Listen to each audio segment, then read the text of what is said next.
अस्सलाम वालेकुम। आज हम बात करते हैं ख़ारिश के मरज़ के मुतलिक, जिसको आम तौर पे स्केबीज़ भी कहते हैं। ख़ास तौर पे स्केबीज़ वो वाली ख़ारिश होती है जो घर में और अफराद को मुंतकिल हो जाती है, दूसरे लोगों को भी हो जाती है। बाकी ख़ारिश तकरीबन हर जल्दी मरज़ में एक इलामत है, लेकिन ये वाली ख़ारिश ऐसी है जो एक से दूसरे को लग जाती है।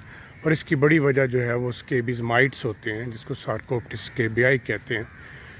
वो इसके कॉज होते हैं जो बिस्तरों से, कपड़ों से, चादरों से और एक दूसरे के साथ कांटेक्ट होने से दूसरे की बॉडी में चले जाते हैं और बाकायदा इसकी फ़ीमेल पेनिट्रेट करती है और उसमें बिल बनाती है, एग देती है, अपनी नस्ल बढ़ाती है उस स्किन के अंदर।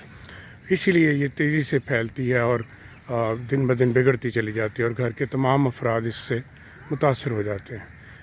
तो इसको डायग्नोज़ करने का ये भी बहुत आसान तरीका होता है कि जब घर में एक से ज़्यादा अफराद एक ही इसी मरज़ में मुब्तला हों तो इसका ये डेफिनेटली ये डायग्नोज़ हो जाता है कि ये स्केबीज़ ही है।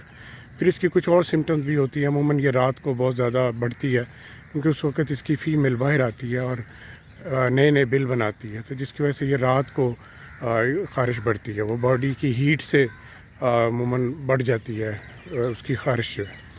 तो उसी टाइम पे फिर इसका इलाज करना भी फ़ायदा मंद है कि इसको रात को सोते वक्त इसकी जो स्केबीज़ माइट्स को किल करने वाली मेडिसिन हैं उनको रात को लगाया जाता है गर्दन से पाँव तक, और ये चंद दिन की एप्लीकेशन होती हैं जिससे आहिस्ता आहिस्ता वो माइट्स और उनकी ग्रोथ जो है वो ख़त्म हो जाती है, उनके एग्स जो हैं वो ख़त्म हो जाते हैं और इससे आप इस पर काबू पा लेते हैं।